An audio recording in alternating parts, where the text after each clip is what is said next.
Discussions in the past week have been dominated by the nationwide protests. What more?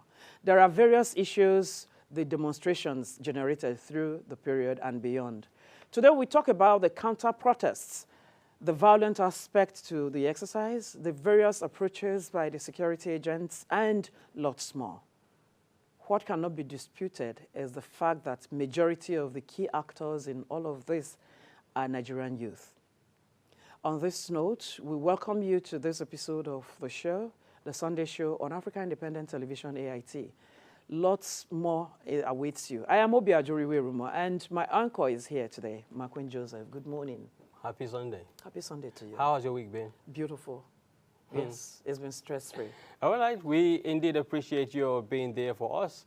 We are gradually and steadily making the impact we are set to make. On the protest, we acknowledge that some persons lost their lives during the process, and we seize this opportunity to condole with relatives of victims and pray their souls find eternal rest. Amen. Clearly, in the dynamic landscape of Nigeria's future, which the genuine protesters claim they want the government to get right, the empowerment of the nation's youth remains the fundamental pillar for development. This takes us to the discussion on Nigeria youth and entrepreneurship as a means of curtailing the high level of unemployment across the nation. When they say an idle mind is the devil's workshop, it may not really be far from the truth. We take example of the Nigerian elections. Is it possible to engage a youth who is an entrepreneur or gainfully employed as a political thug? It's a big question.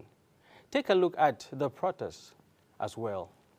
Can a self-employed youth participate in violence, talking about demonstrations that are violent, or be hired to take part in the exercise? The answer will definitely be a loud no. We shall try as much as possible to dissect the issues surrounding the Nigerian youth and their engagement in entrepreneurial ventures, the challenges, the gains, and the ills associated with it. A seasoned medical doctor, turned businessman, and experienced entrepreneur will be joining us, and is no less a personality than Dr. Femi, Olorunfemi. In the meantime, let's refresh our memories with the items on the news in the past week. We shall also hear what the youths talking about the streets are saying in respect to Nigerian youths and entrepreneurship.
I want to say it, the country is really, really stagnant, more especially Nigeria. Because the reason why I said so is because other countries are moving forward while Nigeria, we are still stagnant. Because with the current hardship that is going on in the country, a lot of things have changed. The prices of things are no longer stable. Price of things every day it keeps going high. Even here in Benimed Pharmacy and Store, we no longer sell like before because of the prices of goods, the prices of items. You buy something today, you sell after going back to replace. The price have changed. So it's seriously affecting Nigerians. Nigerians are really in pain because the hardship is really, really much. First of all, the price, like if I'm talking about the electricity tariff, like now we have been spending much on electricity. It's not like before. Ever since they moved us to Band A, we spent like 150,000 naira for maybe 2 or 3 days. And if there's no light, I happen to go and get a petrol of almost 15,000 naira for a day. So you see, if you can put all this together, you now discover that Nigerians are really, really in pain. They are going through a lot because of the hardship. I'm pleading with Mr. President, I'm pleading with the presidency that please, they should look over or they should look into the matters because seriously, Nigerians are in pain. Nigerians are crying out there. A lot of people cannot even afford, in fact, 2 square milk. Let me not even go there. 1 square milk at times, a lot of people cannot afford. So, Mr. President, Mr. Governors, because I'm not going to make mention of the president alone, because our governors, our councillors, our House of Representatives, our senators, please, let's join hands and make sure we tackle this problem because it's really, really getting out of hand. Please, government, please look into this matter and so that at least Nigeria will be better again. I enjoy doing business, and the benefit of owning business myself, it made me, at least I have employment, I'm self-employed, takes care of my bills and every other thing. It gives me enough time to rest or even take vacations most times. That's the benefit of me owning my own business. But the challenge is now is money. The money we use in the running business now is not enough to stock up shop anymore. Things are very, very expensive now. Things are high. Imagine a bag of garri for 90,000, and I just bought a bag of rice today for 77,000. And I started this business 5 years ago. A bag of rice was just 26,000 naira, and now it has rise to 77,000 naira. If I start talking about other things, we'll not live here today. So, cost of buying things is on a very high side. The benefit of having a business or being a business owner in Nigeria as a young person is that you have the freedom to do what you want to do. And the issues we face about having businesses in Nigeria is the current economic situation, the currency devaluation, and the effects, unstable FX rates. It really affects us. I am a travel and educational consultant, and the FX has really been an issue for clients lately, and it has reduced the amount of clients we do get. So that's one of the major issues we're facing currently as business owners in the country. All right, we've heard the voice from the streets right about now. And one thing is for sure, that Nigerians, young Nigerians to be precise, have that entrepreneurial spirit and they absolutely love what they do. Whether it's selling clothes, being travel agents, big scale, small scale, they absolutely love working for themselves and taking care of their families. We've heard the benefits and the downside to being, young entrepreneurs in current day Nigeria. The name is Chooks, and we're taking you back to the studio.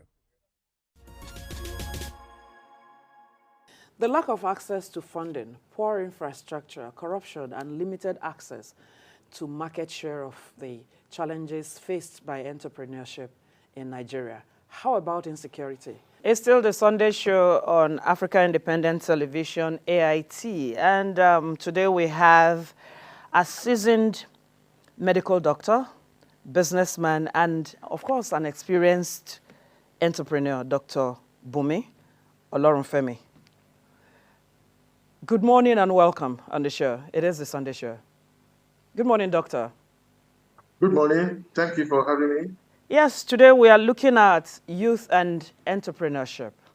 First of all, I want to begin with this. Poor transport system and ailing infrastructure in Nigeria are major setbacks to many entrepreneurs, their businesses, and also struggle for power outages. I don't know if you are facing that, but we're going to look at that shortly. Every year, the Nigerian universities churn out graduates.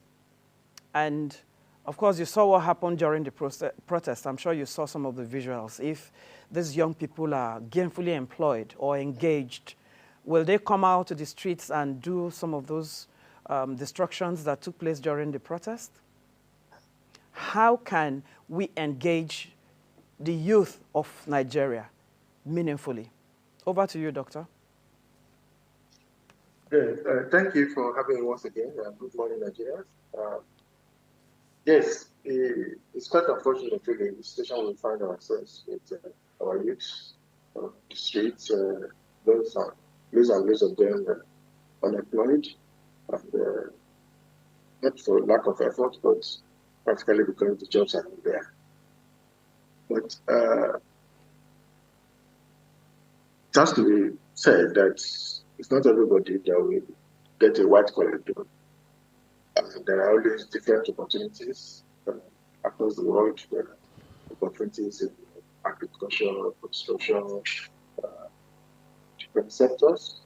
And it's about are the youths, are they aware of these opportunities? And the opportunities, is there enough advertisement?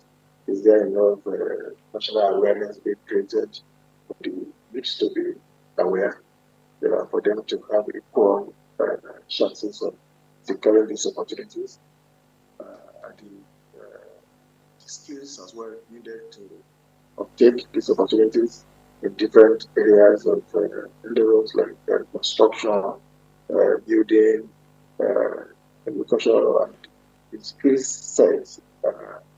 We have different, a lot of us go to universities and believe that that's the only way to make a living, but there are other levels of education as well. The colleges, the technical colleges, the polytechnics, and vocational training, apprenticeship. So those are all ways to make sure that every Nigerian has an opportunity. Does the technical colleges still exist in Nigeria? They still do. I'm sure that my state will still have some technical colleges that are functioning better there.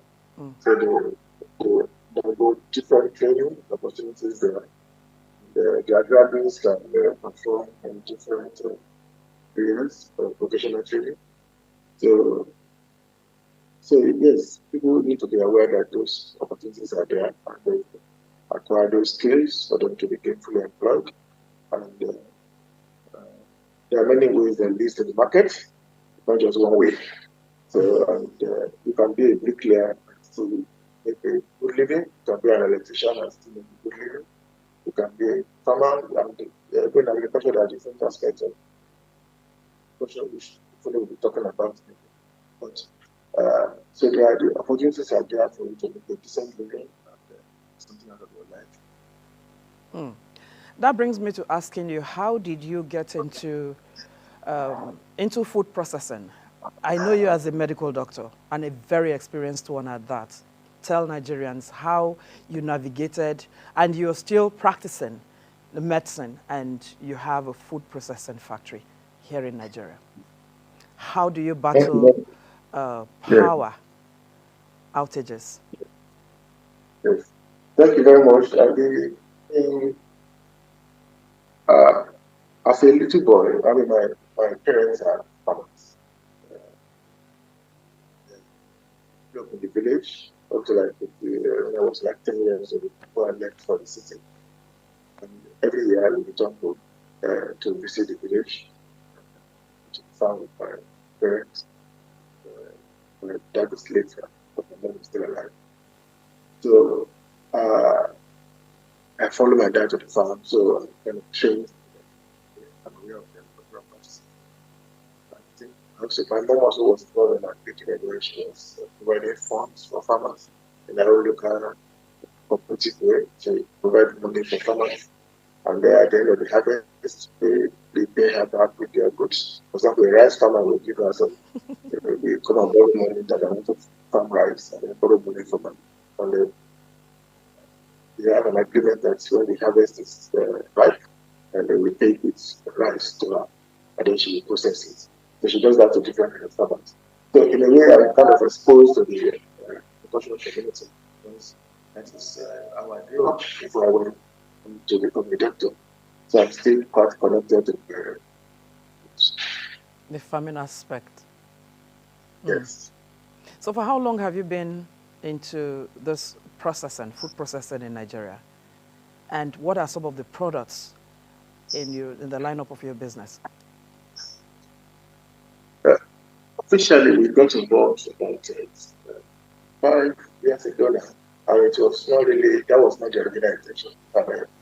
Okay. Just elaborate a little bit. So I'm a qualified doctor consultant. So I wanted a way to kind of support my platforms. And my focus was in schools, those are the primary schools especially. So I wanted to support them with sporting activities and all sorts. So I sent people to investigate for me. Why are people not doing dance sport in primary schools in my village?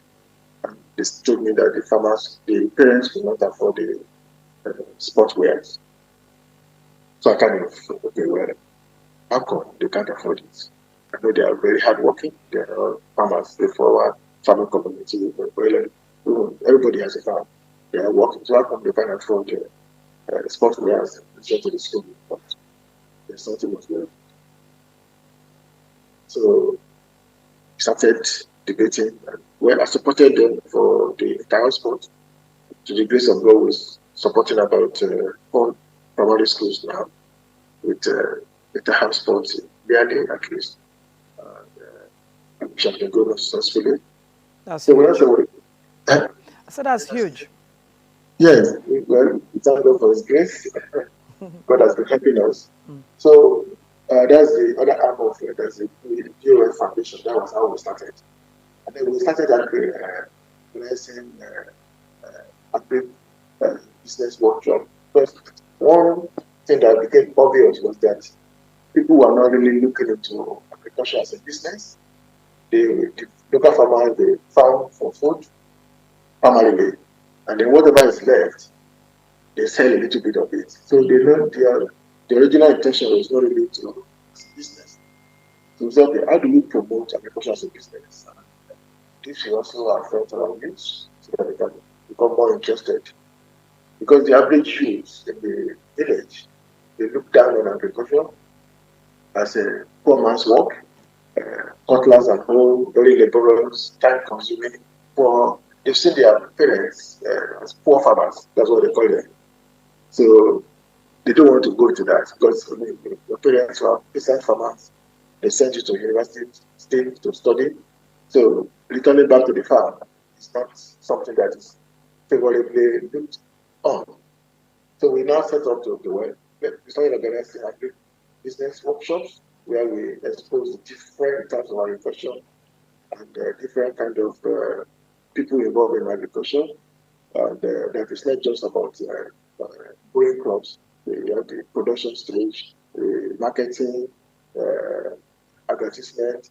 They are part of it, and the industrialization as well comes in. So we are doing that, and then we provided some funds for local farmers to raise their output. And then the question now arose as to when they produce this, most of them express their interest in cassava, maize, and all that. So when they produce this cassava, what's going to happen to it? So that's where the idea of the food processing factory came about. Wow. So we decided to set up the factory so that we can. So the farmers will know that, okay, when we produce, the farmer that was producing 1 acre of land no one knows that there's a factory that will take it from him if he produces 5 acres. Because I wanted to ask, how do you get your materials, your raw materials, to do your production? But go ahead with your responses. Yes, we do always do this that subsidy from the local farmers. We intentionally did not go into cultivating farms ourselves, because the main objective is to wealth creation among the farmers and to expose the business side of things, that agriculture can be a successful business. So we encourage the local farmers to produce, and we made them aware that we are available as a factory to take it from them and harvest. So what we done initially for the first year or two, it was difficult for us to get enough cassava to process. We had to move around, travel around a bit. But gradually, the local farmers begin to trust us. So I believe so. They are now coming to us to sell to us.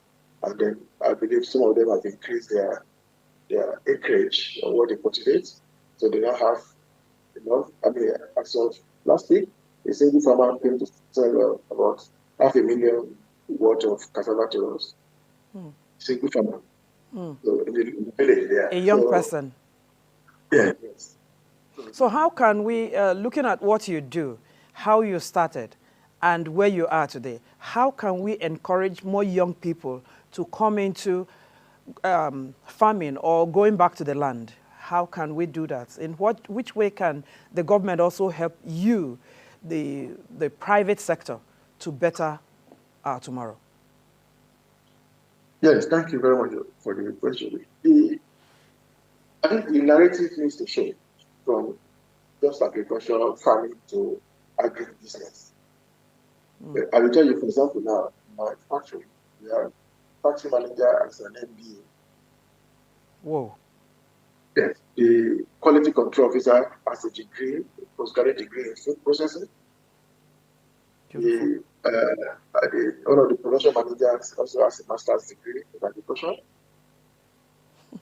So we have different levels of people. I mean, we have a marketing manager as well, who has a degree in marketing and finance. Putting people where their strength is.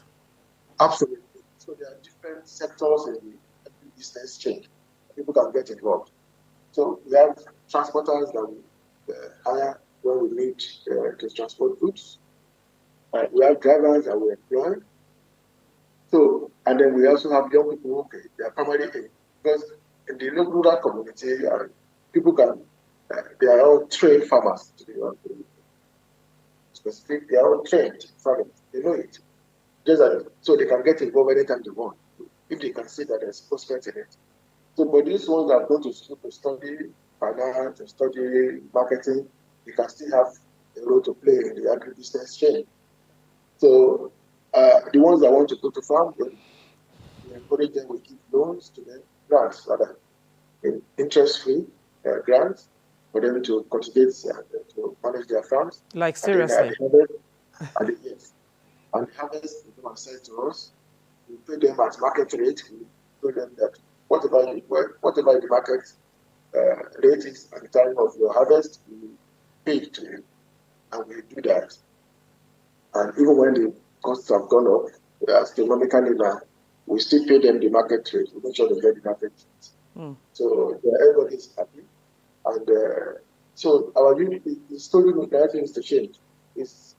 Agriculture is not just about farming, and it's not just about cutlass and hoe. Mechanization can come in. I believe that is where the government is to come in. I believe in terms of more provision of information to the country, to the youth, training them in business management as well, aspect of things. Then I believe that the government needs to go down to the grassroots, to our local governments, the agric department. The agric department needs to be well funded so that they can provide machineries for farmers, farm chemicals that will be needed, and all kinds of agricultural inputs at discounted rates. So subsidized rate at that level. Because the farmers know where the local government headquarters are in everywhere, they know. So each one, they know where they are. Most of those local government headquarters are only for administrative purposes. They are doing nothing really. Or they're just collecting salaries and things like that. Apologies to my colleagues there. No, go ahead. You're saying it the way it is. Yeah, so if those local government level can be empowered to set up and strengthen the agricultural department, with the extension organs, with business development department, with quality advisors, and then the equipment are stationed there, the farmers can go there. Because it's not only farmers that should be able to afford a tractor by themselves, which is not possible. People are not able to afford it. So they can go there and know they are going to get the right kind of agricultural machineries, discounted rates, subsidized rates. They need any fertilizer, any pesticide, any pet harvester, just like they can get it at subsidized rate. So that will create a lot of our youth in the rural communities, and even one of the urban centers are coming to support and to partake of that, really. So there's a lot of opportunities there if it's well harnessed. Of course, in terms of infrastructure provision, good roads to our local communities, that's very important.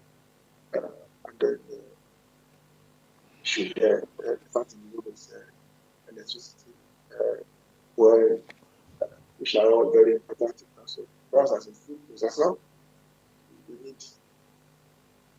Dr. Olorunfemi, in the course of your business, how have you tackled, how did you cope with power outages, insecurity, and all of that? Yes, I will start with, thank you. I will start with power outages. Well, where our factory is located, we have to connect our area to the grid, to the electricity supply chain. We bought poles, we bought wires, then we got the electricity supplier to connect for us.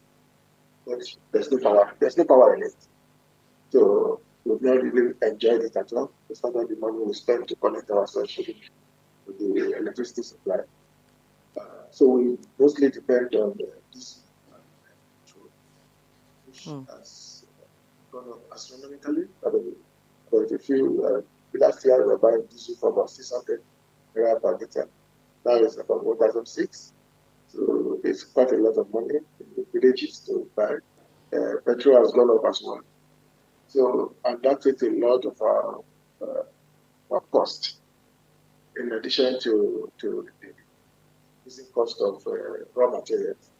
And that's where security comes in. Of course, in terms of the energy supply, we are looking at solar in a way now. We want to install solar powered panels. Then we are changing most of our fryer, because we have automated fryer and dryer, changing them to gas, which is more available, which is a bit more environmental friendly as well. So we are changing to gas. At the moment, we install gas burners in all our systems to reduce the cost of diesel and petrol. And we are going to install solar system as well for battery. In all of this, how do you think the young person who just graduated from the university, how are they going to have the funds to begin from somewhere? I think it's about, the funding is very important, but from my experience, funding is not everything. People can get involved at the level at which they are able to work. Because setting up a factory, setting up a production company itself, you have to, it's financially demanding, but that's our time as well. So that needs to be factored in. And but with the bank, if you go to the bank, the interest rate is quite astronomical. So I thank God for the provision that God has given me Kind of backward integration, so I've largely depended on my own resources and borrowed any money from any bank, so I can sleep in peace, not worrying about interest rates. So God has helped me in that regard. And so the fund should be made available, but the one that the CBN is providing to farmers, I'm not convinced that it's getting to where it's needed. I don't know the presence of CBN in my local government. So, and I don't think the CBN CBN can reach all the nooks and crannies of the country. So there's a need for decentralization to the local level, local government level, state level, government level needs to be more active in the provision of financial support, not only financial support, training in agribusiness. Because there are many people who, before I started, I had to get a consultant who supported me. I sent my workers for training in those their establishments before we started. So, and I'm glad now the local university, the Federal University of Union, approached us that they want to collaborate with us. But yes, finance is very important, but acquiring the requisite competence and management skills and technical skills is very, very important as well. How patient do you think the young people are in this era of barbecued, microwaved everything? They want it now. How patient? Because you started you started gradually from the medical practice into food processing, and you have outlined how you started. Now today you have the opportunity to talk to the Nigerian youth. How are you going to engage them? Where will they start from? How do they begin? Yes, I think what we are doing today is part of that exposure, knowing that I love my heart for Nigerian youth. They are very resilient. They are very hardworking. Thank you for that. Yes, so I think they just want to know that there's an opportunity there and that it is doable. That's what they want to do. And then there's somebody to support them. Then they start. Most of the people are working with here are youths, and they are graduates, master's degree, and they didn't have any job. So by the time we employ them to approach them, and they were quite happy to work with us. I would have just paid them, they are able to pay them a lot of money, their salaries and all that. But they are working tirelessly, diligently, and salute all the BOF staff for your diligence and hard work. So our youths are there, they're not lazy. Go to the rural community, go to the towns, they are there. They want opportunities. And but I think if the opportunities they are provided for them to train, maybe when they are doing the training, some allowances are provided for them. And they should know that irrespective of what you have studied, you can always make a way. You can always have an opportunity to diversify, to engage in entrepreneurial activities and business activities, including agriculture. It is there. Although I must say that we've had issues with security in our community and most rural communities in Nigeria. So that has been a hindrance to a discouragement to the local traditional farmers and the youths. There's a lot of hazard training. So going to the farm can be life-threatening sometimes. So that has also affected the output, and the price of our raw materials have gone up astronomically, mostly because of insecurity.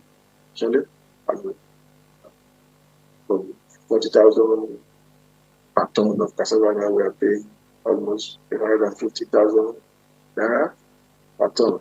Because the cassava, there's no amount we couldn't get any cassava because nobody wants to go to the farm because of insecurity. So that's a big factor.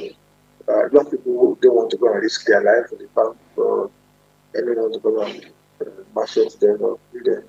They would rather stay at home. So the government needs to come in and provide adequate security, local security levels. So there's a limit to what the federal government can do, but the federal government needs to allow the state and the local government to have the freedom to safeguard their community. The state and the local government, they know their people more than the federal government. They know where they should be appealing. They're paying the people. They know what people are capable of. They know what the needs of these communities are. So I think that's something that the government should do. Beautiful. Well, we'll take a short break and then show Nigerians what you do. We'll be back in a moment.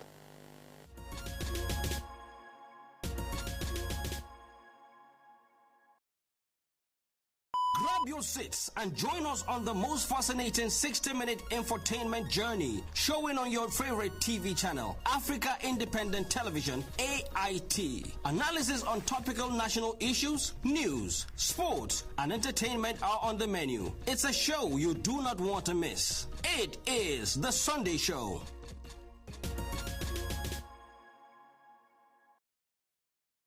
Welcome back. It's still The Sunday Show, and you're listening to Dr.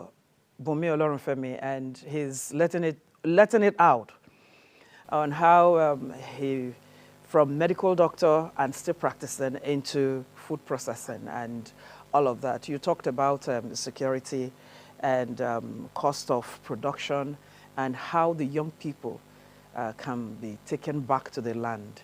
You talked about how much the government should do in terms of state government and local government. But we're all busy up here blaming the federal government for everything that is wrong. So how can we start asking or demanding a better living, a better governance from our governors and then the local government chairman to ensure that our young people don't remain the way they are today? Yeah, thank you for that question. I think it's a structural issue. Really.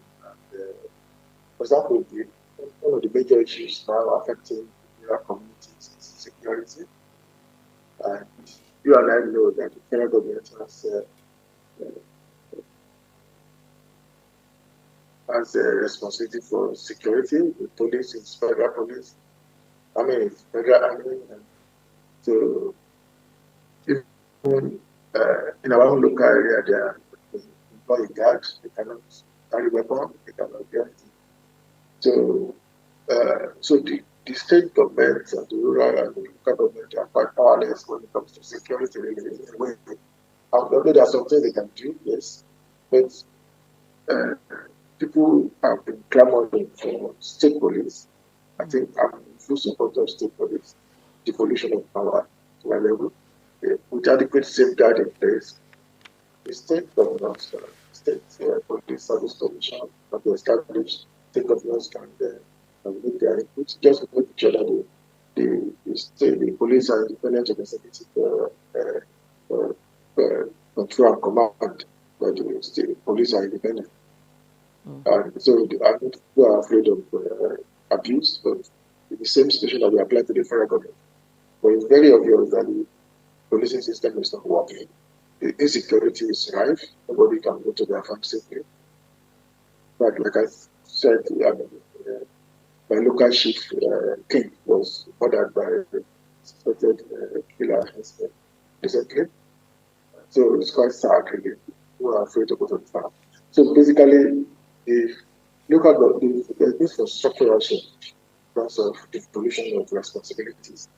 The state and local government are rightfully closer to the people.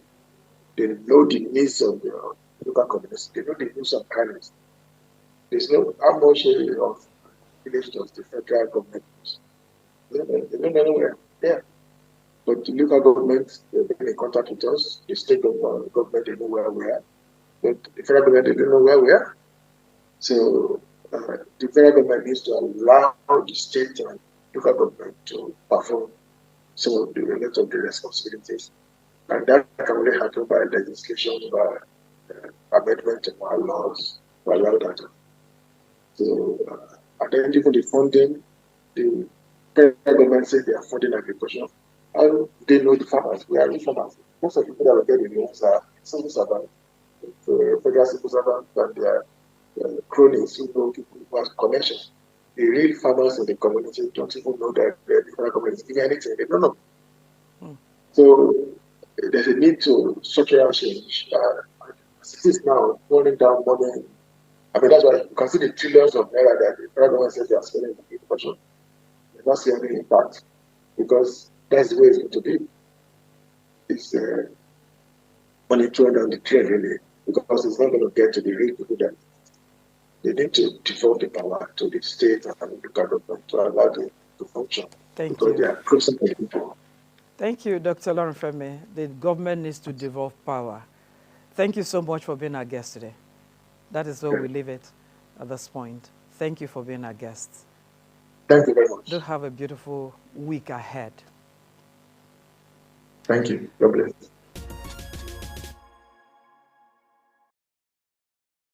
Grab your seats and join us on the most fascinating 60-minute infotainment journey, showing on your favorite TV channel, Africa Independent Television, AIT. Analysis on topical national issues, news, sports, and entertainment are on the menu. It's a show you do not want to miss. It is The Sunday Show.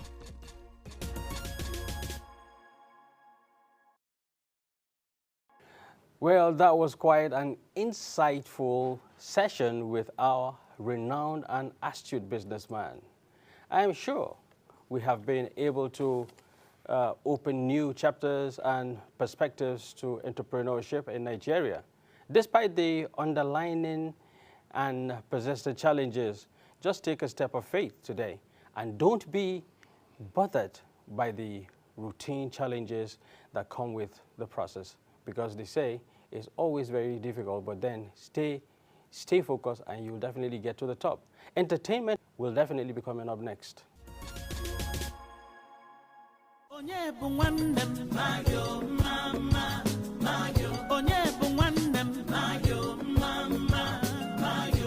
Hello, on the Vibes and Views segment on the Sunday Show, we shall x-ray the life and times of legendary musician, songwriter, broadcaster, journalist, social crusader, Onyeka Onwenu, who passed on Tuesday, July 30th, 2024 in Lagos.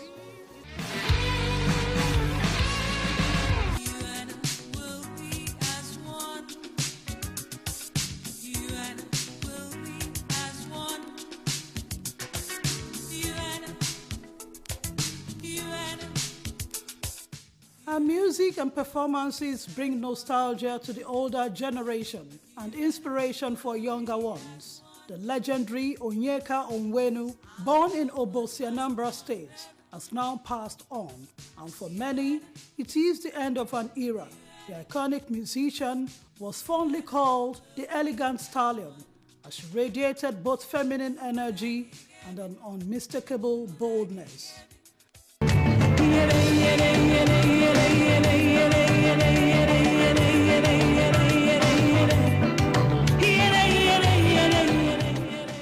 The 72-year-old was said to have slumped after performing at a birthday ceremony on Tuesday, July 30th, 2024, and was taken to an hospital where she eventually died. Onyeka was not just a songwriter and musician. She was an actor, filmmaker, journalist, politician, and social crusader, particularly on issues affecting women. This course defined her credentials and 2013 appointment by former President Goodluck Jonathan as CEO of the National Center for Women Development. Her patriotism found expression through her music in a song titled Peace Song. Onyeka talked about the women of Nigeria and pleads for peace to reign so the country can live as one. And what about our hit song, One Love Keep Us Together? One love, keep us together. Living in a world, it's a struggle to stay alive. Onyeka has won multiple awards and until her death was a member of the Musical Copyright Society of Nigeria, MCSN. She was both a cultural icon and a nationalist, a polyglot who was fluent in English, Igbo, and Yoruba.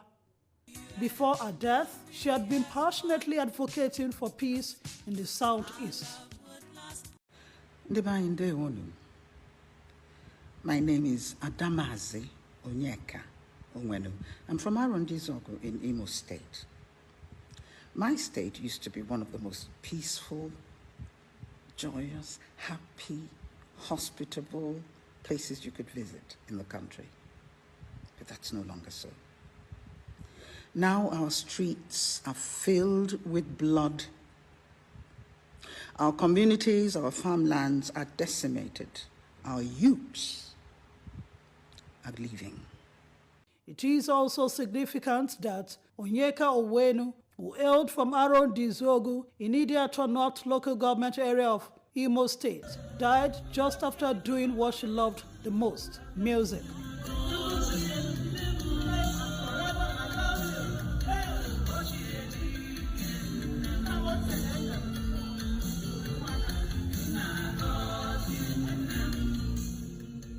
She released her first album titled Endless Life in 1981, and her music embodied modern R&B with a fusion of highlife, Afrobeat, jazz, and even juju music, which endeared music enthusiasts. She has to her credit songs such as One Love, Hallelujah, Iyogogo, Bianolu, You and I, Ekwe, Dancing in the Sun, Weep Not Children, among other evergreen works. What's almost certain is that even though she has passed on, a legacy will live on.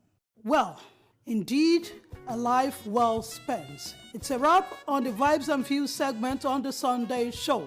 My name is Anu Awojobi.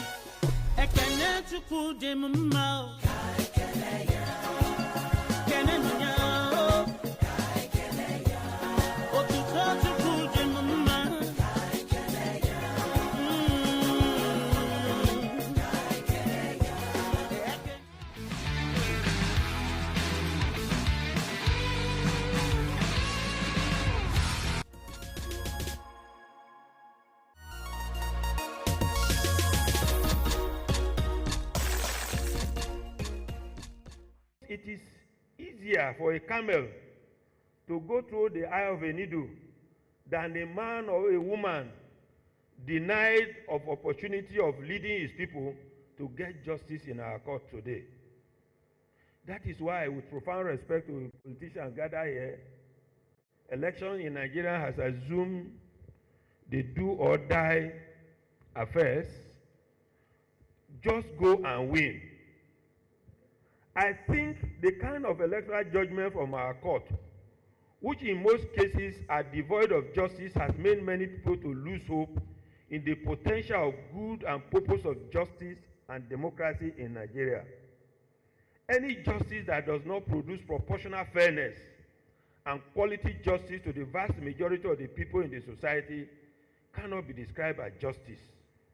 In any society where only the very few enjoyed arid-colored quick justice dished out by those who are paid to give pure, unadulterated justice cannot enjoy peace. And I'm sure that's why peace is eluding us. There are many laws in Nigeria to give pure, unadulterated quick electoral justice to Nigerian people. But these laws are being administered in most cases with very bad motive. As it is anything, the hope of Nigeria in Nigerian judiciary appears to be dwindling in geometrical proportion. Many people are openly expressing frustration that there is nothing good that will come out of the judiciary again. As a strong believer in the integrity and impartiality of our judicial institution, I still have hope that our judiciary are not deaf and dumb to appreciate the need to ensure that the right things are done. The facts of rascality of our political actors are too notorious for the judiciary to ignore it, as is being presently done. The duty of the judiciary is to hold wrongdoers and evildoers accountable. But where evildoers and wrongdoers are celebrated and installed, then there is no accountability.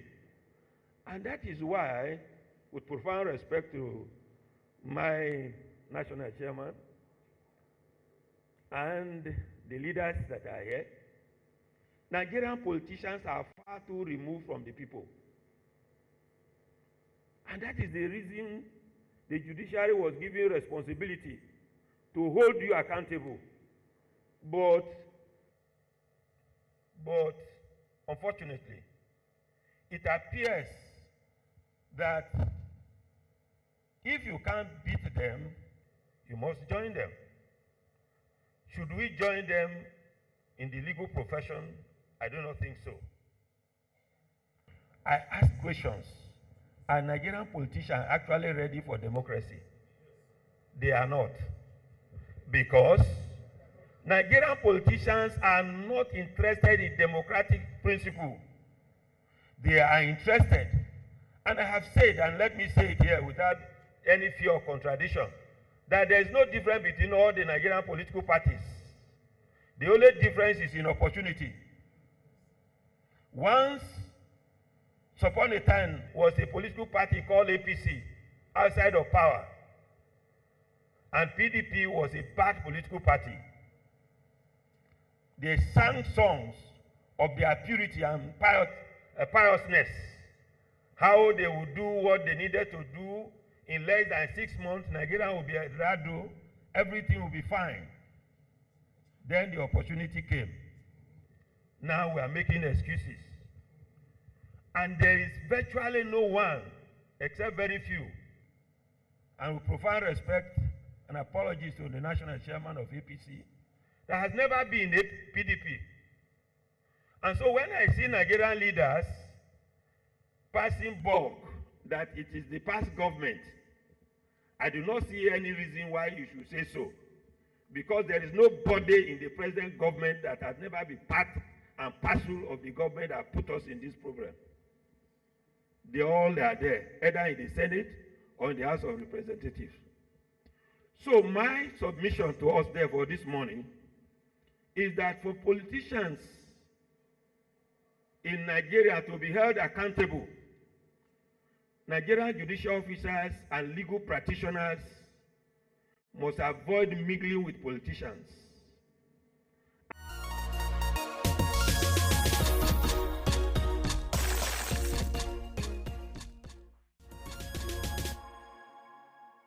This is where they draw the curtain on the show for today, and we urge you to keep a date with us next week. We hope you enjoyed the show. Be the best you can, and remember to treat others the way you would like to be treated. Have a great week ahead. And be the best you can be and treat it. others the way you like to be treated. Yes. This is a very, very important message, and I think it's... The payoff was beautiful. We should always take it with us. So I want to put the message in my pocket, and we'll take it away. Then I'll take you out. Oh, that's wonderful. I know Look that's at me what you want to blushing. hear. I'm blushing purple. See you next week. Have a wonderful time. Bye-bye now.